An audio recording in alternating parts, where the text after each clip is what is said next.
Hello brain, welcome to basic academy और मैं हूं आदित्य श्रीवास्तव। डियर फ्रेंड्स, आज हम बात करते हैं एमबीबीएस एडमिशन नेपाल के बारे में। नेपाल में जैसे कि 2025 के एडमिशन्स ऑलरेडी स्टार्ट हो चुके हैं। बहुत से स्टूडेंट्स के हमारे पास कॉल्स आ रही थी कि एडमिशन प्रोसीजर कैसे करेंगे। तो मैं आपको बताना चाहूँगा, आज का टॉपिक यही, एडमिशन प्रोसीजर कैसे करेंगे। एडमिशन प्रोसीजर करने के लिए आपको जो है पहले जो 17 मेडिकल कॉलेज हैं प्राइवेट, उनको भी कोई भी कॉलेज जो आप जहाँ पे एडमिशन ले जाए वो सिलेक्ट करें। सिलेक्ट करने के बाद फिर आप जो है अपने डॉक्यूमेंट्स 10+2 के मार्कशीट का स्कैन कॉपी, नीट स्कोर, आधार कार्ड कॉपी, वो आप हमारे पास भेजें। भेजने के बाद फिर हम कॉलेज को भेजते हैं और फिर 1 से 2 दिन में आपको जो है एडमिशन लेटर मिल जाता है। एडमिशन लेटर में फिर कॉलेज का अकाउंट डिटेल्स वगैरह लिखी होती है। फिर कॉलेज के अकाउंट में आप जो है 5 लाख रुपए डाल के अपनी सीट को बुक कर लेते हैं। सीट बुक करने से लाभ क्या होगा आपको? ये लाभ होगा, जो कॉलेज की फीस बढ़ती रहती है उसमें आपकी फीस नहीं बढ़ेगी। जैसे कि सपोज दैट आज कॉलेज की फीस है 50 लाख रुपए, आपने आज सीट बुक कर दिया 50 लाख में, तो आपकी फीस 50 लाख ही रहेगी।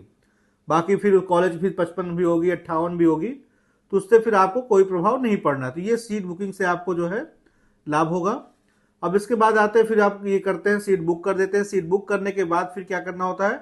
फिर आपका एमएससी का फॉर्म आता है, उसको आप भरते हैं या हमारी टीम आपकी भरती है।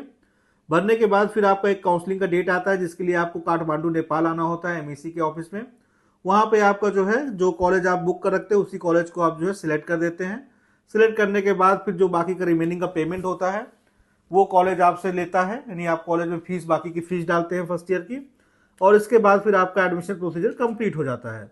फिर क्लास का शेड्यूल आता है, फिर उसके बाद जाके आप क्लास करते हैं। ये आपका जो है एडमिशन का प्रोसीजर है। मैं आपको बताना चाहूँगा, अगर आप नेपाल में ही एडमिशन लेना चाहते हैं तो नेपाल की फीस इंक्रीज होती रहती है। जैसे गवर्नमेंट वहाँ का $75,000 आपकी फीस को फिक्स कर रखा है, पर कॉलेज वाले क्या करते हैं, उससे कम फीस में आपको वह है पहले एडमिशन्स देते हैं। जैसे अगर माने काठमांडू मेडिकल कॉलेज के बारे में बात करें तो गवर्नमेंट ने उसकी भी फीस $75,000 तक ले सकते, मतलब कर रखा है, और कॉलेज इतना फीस आपसे ले सकते हैं। पर कॉलेज ने अभी फीस क्या कर रखी है, 58 लाख से ट्यूशन फीस है, जो टोटल फिर प्लस फूडिंग लॉजिंग। तो अभी अगर आप जो है उसमें एडमिशन लेंगे तो 58 लाख लगेगा।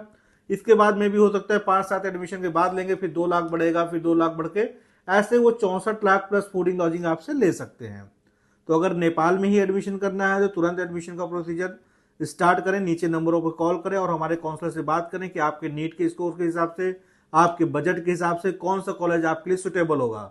मैं आपको बताना चाहूँगा, पिछले कई वर्षों से हम लोग नेपाल में एडमिशन्स करते हैं, और जैसे 2-3-4 साल से जब से काउंसलिंग स्टार्ट हुआ है, उसमें प्रॉब्लम क्या आता है, आपका लो नीट स्कोर होता है और आप कोई बड़ा कॉलेज भर देते हैं, फिर वो बुकिंग कर लेते हैं, फिर वो आपको काउंसलिंग में नहीं मिलता है। फिर आप दूसरे कॉलेज में जाते हैं जो उस समय बिल्कुल लो कॉलेज बचा होता है। इससे बचने के लिए सही मार्गदर्शन लें, हमारे काउंसलर कॉल करें जो एक्सपीरियंस काउंसलर हैं, जो आपको सही बताएंगे कि नीट के स्कोर के हिसाब से, बजट के हिसाब से कौन सा कॉलेज बेस्ट रहेगा। तो नीचे नंबरों पर कॉल करें। Thank you.